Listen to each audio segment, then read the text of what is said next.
Today, I'm going to teach you how to change the site country on Wix. This is especially useful if you're running a business that serves customers in different countries, or if you simply want your website to reflect the correct regional settings for your audience.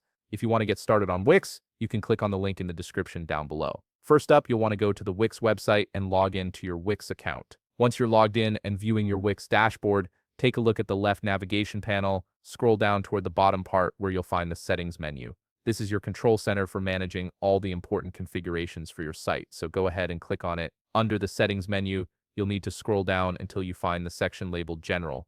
This section houses several foundational settings for your website. Within the General section, click on Language and Region. This is where Wix allows you to customize how your site appears to visitors from different parts of the world, including language preferences, time zone, and currency. From the Language and Region page, you'll see several options displayed, such as time zone and currency settings. What we're looking for here is a button that says Go to Wix Multilingual. Click on it to proceed.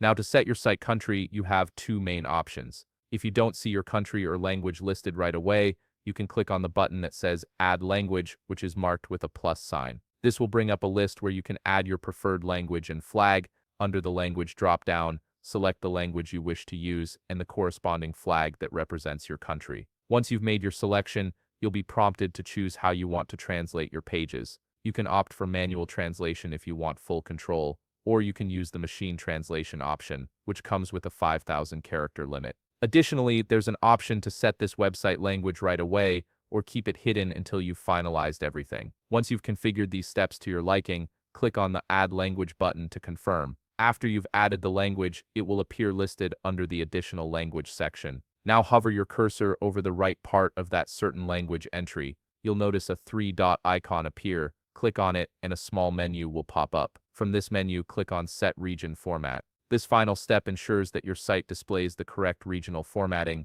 such as date formats, currency symbols, and other localized details that match the country you've selected. And there you have it. You've successfully changed your site country on Wix, ensuring your website is properly localized for your target audience. If you found this video helpful, please leave a like, subscribe, and see you in the next video.